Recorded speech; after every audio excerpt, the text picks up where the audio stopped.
Fanfic Corner, presented by Jennifer. Shadow and Cloud, Chapter 2, written by Mega Mawal, read by Jennifer.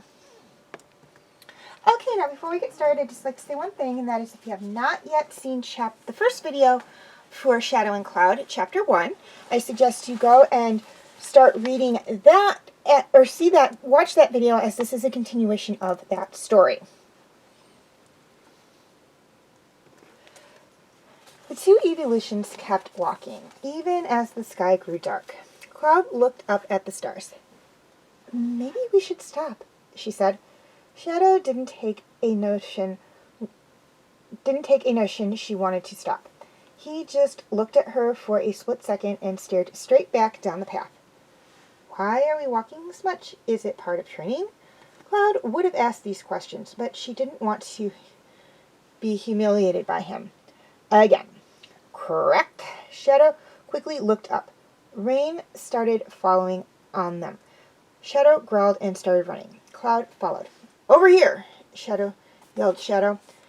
Cloud couldn't see anything. The rain clouded her eyes. Cloud started running to the sound of his voice that eventually made a fool of herself by bumping into everything.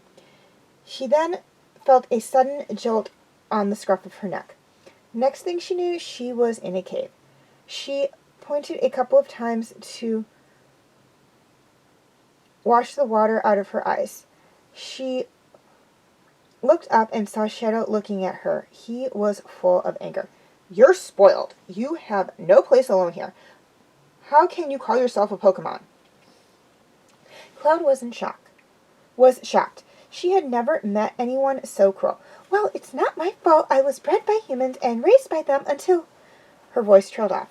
Shadow stared at her. "You're in need of training." "I know." Cloud started crying and looked at the ground. "I'll train you," he said, smiling. Cloud looked at him. His intentions were good, weren't they? Maybe he wasn't the worst thing ever. Cloud looked at Shadow, who was asleep on the ground. She fell asleep too. Maybe, just maybe,